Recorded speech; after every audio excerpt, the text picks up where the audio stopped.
TTD మాజీ chairman Bhumana Karunakar Reddy మీడియాతో మాట్లాడుతున్నారు. లైవ్లో చూద్దాం. ఇది ఎలా ఉంది అంటే ఆ స్వామి ఉటంకించినటువంటి అనుగ్రహ భాషణంలో ఆయనే ఒక సినిమాలో నటించినట్టుగా కెవ్వు కేక అనే పాట గుర్తుకొస్తుంది. అన్నానికి అరిటాకు, సున్నానికి తంబాకు, పుణ్యానికి స్వామి పాదాలు తాకు కెవ్వు కేక, ఓ బాబాజీ కెవ్వు కేక. సరిగ్గా బాబాజీని ఈ పవనస్వాముల వారు ఈ రోజున మొత్తం ప్రపంచానికంతా తేటతెల్లం చేశారు. అలాగే కొత్త దేవుడండి, కొంగొత్త దేవుడండి, ఇతడే దిక్కని మొక్కని నమ్మని వాళ్లకు దిక్కు మొక్కు లేదండండి అని చాలా స్పష్టంగా గుర్తు చేశాడు ఈయన. నా అనుచరులు, నా అనుయాయులు అంతా కూడా సనాతన ధర్మ పరిరక్షణ కోసమని నడుం బిగించి ఏమేం చెయ్యాలా అన్నది మార్గ నిర్దేశం చేశాడు. ఆ నిర్దేశంలో నేను రాజకీయాలు మాట్లాడను, సనాతన ధర్మ పరిరక్షణకు జరిగినటువంటి నష్టానికి ఈ రోజున నేను చేయబోయేటువంటి డిక్లరేషన్ అని తన ప్రసంగాన్ని ప్రారంభించి మా మీద, మా నాయకుడు జగన్మోహన్ రెడ్డి గారి మీద ఇష్టం వచ్చినట్టుగా రాజకీయ ప్రేలాపనలు చేయటమే కాకుండా కోర్టులను కూడా సూచిస్తున్నట్టుగా సుప్రీంకోర్టు ధర్మాసనానికి హెచ్చరికల రూపంలో ఆయన మాటలు జారీ చేసినారు. సనాతన ధర్మం ఈయన వలనే కాపాడబడుతున్నట్టుగా, కొత్తగా కళ్ళు తాగినటువంటి కోతి ఏ రకంగా ఎగురుతుందో సనాతన ధర్మాన్ని గురించి పవనస్వాములు మాట్లాడేటువంటి మాట ఆ రకంగా ఉంది తప్ప మరొక రకంగా లేదు. నీ జీవిత కాలంలో ఏనాడు ధర్మాన్ని గురించి, హైందవాన్ని గురించి, సనాతనాన్ని గురించి, ప్రాచీన సాంప్రదాయాలను గురించి మాట్లాడనటువంటి వ్యక్తివి ఈ రోజున కొత్తగా ఈ పాఠం వెతుక్కున్నావు అంటే దీని వెనుక చాలా పెద్ద అజెండా ఉన్నది అని స్పష్టంగా అర్థమవుతుంది. ఈ పవనస్వాముల వారి ఈ కొత్త పీఠాధిపత్యంలో చేరిన వాళ్లకు, ఈ పీఠంలో చేరే వాళ్ళకి చాలా సొబగులు ఉన్నాయి, కావలసినంత స్వేచ్ఛ ఉంటుంది. ఈ సనాతన ధర్మ పరిరక్షణ స్వాముల వారి పీఠంలో చేరినటువంటి వాళ్లకు బాప్టిజం తీసుకున్న ఏ అభ్యంతరము లేదు. ఎందువల్లంటే పవనస్వాముల వారు ఒకసారి బాప్టిజం తీసుకున్నానని వారు ఉటంకించినారు.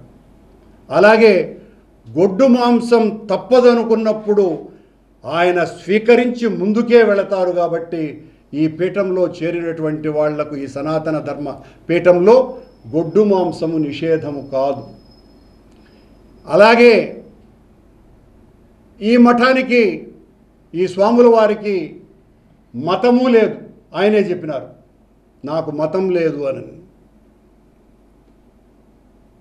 ఇలా పూటకొక్క మాట మాట్లాడినటువంటి పవనస్వాముల వారు ఈ రోజున సనాతన ధర్మానికి నడుములు బిగించి ఈరోజు ఆయన చేసినటువంటి అనుగ్రహ భాషణ ఆశ్చర్యం కంటే కూడా మతి చెలింపజేసేటువంటి భాషణ ఆయనది. ఇప్పటి వరకు సనాతన ధర్మాన్ని ఎవ్వరూ కూడా పరిరక్షించలేదని, సనాతన ధర్మం మీద దాడి చేస్తే కోర్టులు పట్టించుకోవు, ఇతర మతాల మీద దాడి చేస్తే కోర్టులు పైకి లేస్తాయి అని కోర్టుల మీద కూడా చాలా బలమైనటువంటి చురకలు వేశారు పవనస్వాముల వారు.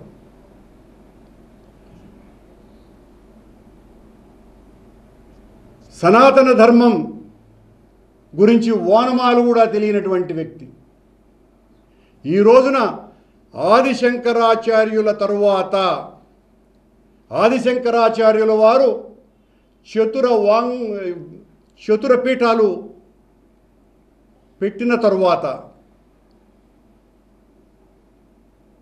శృంగేరిలోను, ద్వారకలోను, పూరిలోను జ్యోతిర్మఠం తరువాత ఈ రోజున మళ్ళీ పవనస్వాముల వారు అంతకంటే కూడా వీర విజృంభణ చేసి ఆనాడు 72 అవైదిక మతాల మీద తన దండంతో నిలువరింపజేసి హెచ్చరించి వాళ్ళనందరినీ కూడా సనాతనం వైపు మళ్లించినటువంటి శంకరపాదుల వారి కంటే కూడా తీవ్రంగా ఆగ్రహోగ్రదగ్ధులై పవనస్వాముల వారు సనాతన ధర్మం మీద ఈరోజు మాట్లాడటం జరిగింది.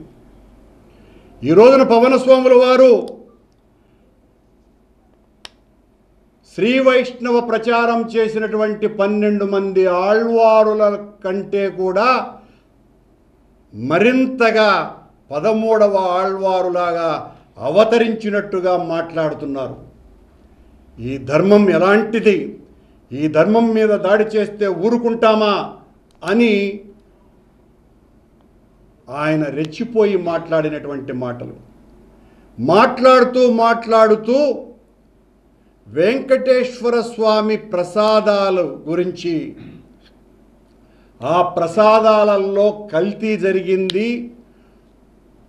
పశువుల కొవ్వు వాడారు అని సుప్రీంకోర్టులో ఉండి దాని మీద మాట్లాడటం సబ్జుడిషియస్ అయినప్పటికీ కూడా ఈయన పీఠాధిపతి కాబట్టి ధైర్యంగా ముందుకు వచ్చి అక్కడ కలిపారు అని ప్రకటన చేయటమే కాకుండా శ్రీరామచంద్రుని యొక్క ఆలయ ప్రారంభోత్సవ రోజున వెంకటేశ్వర స్వామి నుంచి పంపించిన 1,00,000 లడ్డూలు కల్తీవి అని తేల్చి పడేశారు.